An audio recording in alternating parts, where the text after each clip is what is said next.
दोस्तों, आज की वीडियो में हम सीखेंगे कि किसी 2D ड्राइंग को एक्सट्रूड कैसे करना है, रिवॉल्व की कमांड, लूफ्ट और इसके अलावा स्वीप की कमांड का इस्तेमाल हम सीखेंगे। तो चलिए स्टार्ट करते हैं। ये एक रेक्टेंगल हमने बनाई है, ठीक है। इसको एक्सट्रूड करना है तो हम एक्सट्रूड की कमांड देंगे, EXT एक्सट्रूड। ये सामने आ गई कमांड। और 2D ऑब्जेक्ट को हम सिलेक्ट कर लेते हैं, एंटर की प्रेस करेंगे और वो इसकी मांग रहा है हाइट आपने कितनी रखनी है, 50 मिलीमीटर हम इसकी हाइट रख देते हैं। तो ये एक्सट्रूड हो गया। इसी तरह रिवॉल्व की कमांड हमने देनी है। तो ये एक ऑब्जेक्ट हमने बनाया है, ये रेक्टेंगल भी या कोई भी किसी भी शेप में हम बना सकते हैं। तो हमने ये दूसरे नंबर पे जो ऑब्जेक्ट बनाया है इसको हम रिवॉल्व की कमांड देंगे। तो REV रिवॉल्व और ऑब्जेक्ट को सिलेक्ट किया। पहले इसको ज्वाइन कर लेते हैं सारे ऑब्जेक्ट को, इसके बगैर ये रिवॉल्व नहीं होगा। ये हाईलाइट हो रहा है सारे के सारा। अब इसको रिवॉल्व की कमांड देते हैं, REV रिवॉल्व। ऑब्जेक्ट को सिलेक्ट करते हैं, एंटर की प्रेस करते हैं। वो कहता है एक्सिस आप स्पेसिफाई करें जिसके जो है ना अराउंड आपने इसको जो है ना रिवॉल्व करना है। तो ये वाले दो एक्सिस, दो पॉइंट जो है ना इनको हमने सिलेक्ट किया है। तो ये कह रहा है कि कितने डिग्री तक आपने इसको रिवॉल्व करना है। आप 360 भी कर सकते हैं, 180 डिग्री करके देखते हैं। तो ये देखें आपके सामने ये हाफ रिवॉल्व हो गया। इसके बाद जो है हम लोफ्ट की कमांड देते हैं, LOFT। ये दो ऑब्जेक्ट हमने बनाए हैं। ये XY में एक रेक्टेंगल हमने बनाई है और कुछ हाइट पे जो है ना Z पे हमने जाके ये एक शेप बनाई है। इन दोनों ऑब्जेक्ट को हम लोफ्ट की कमांड देंगे, LOFT लोफ्ट। दोनों ऑब्जेक्ट को सिलेक्ट कर लेते हैं, ठीक है।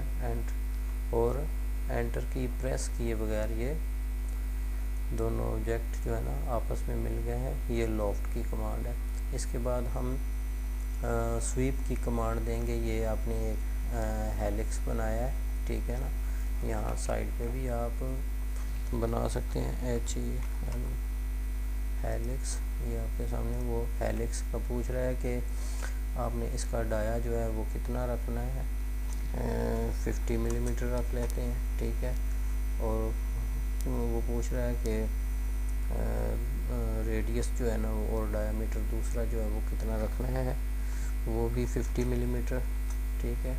और इसकी हाइट जो है वो हमने या कितनी टर्न्स आपने रखनी है या हाइट रखनी है वो 100 मिलीमीटर हम रख लेते हैं, ठीक है ना।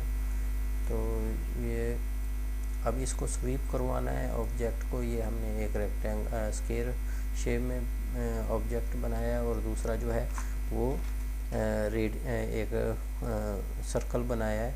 तो इन दोनों को हम बारी बारी स्वीप करवा के देखते हैं। स्वीप की कमांड देते हैं, SW। ये स्वीप आ गई। ऑब्जेक्ट को सिलेक्ट करना है, ठीक है ना।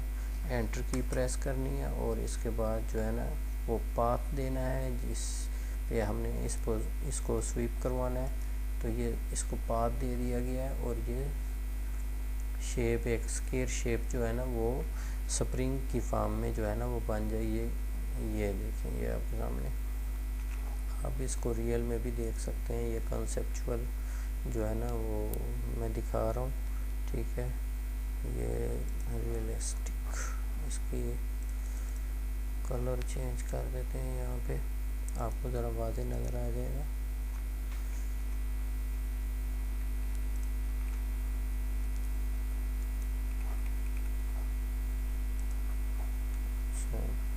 और इसी तरह हम ये एक सर्कल है, इसको स्वीप करवा देते हैं।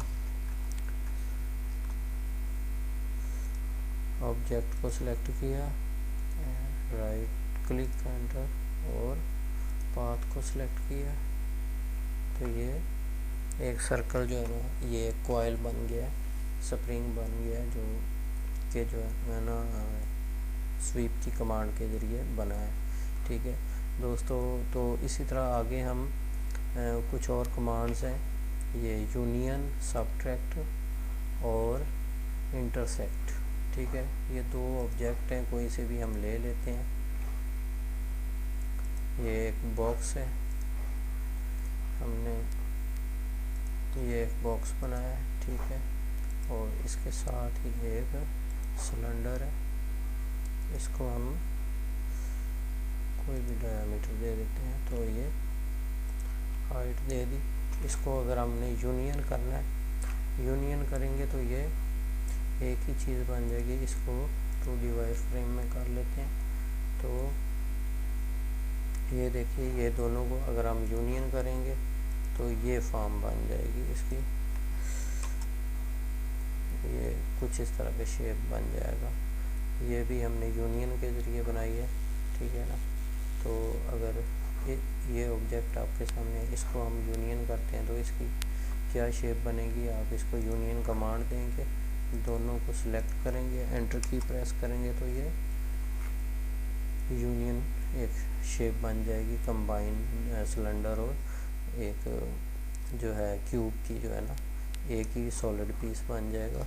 तो इसके बाद हम इसको सबट्रैक्ट की कमांड देंगे तो क्या होगा, ये ऑब्जेक्ट को हमने सेलेक्ट किया है। ठीक है, एंटर की प्रेस की है और दूसरा ऑब्जेक्ट सेलेक्ट किया है, और इसके बाद ये जो है ना कुछ हिस्सा जो उसके साथ इंटरसेक्ट हो रहा था वो माइनस हो गया है। ठीक है, इसके बाद हम इंटरसेक्ट की कमांड देंगे तो दोनों के जहाँ जो जॉब है आपस में मिल रहे हैं, तो जो जॉब मिलते हैं, जो हिस्सा मिल रहा होता है वो एक शेप बन जाएगा।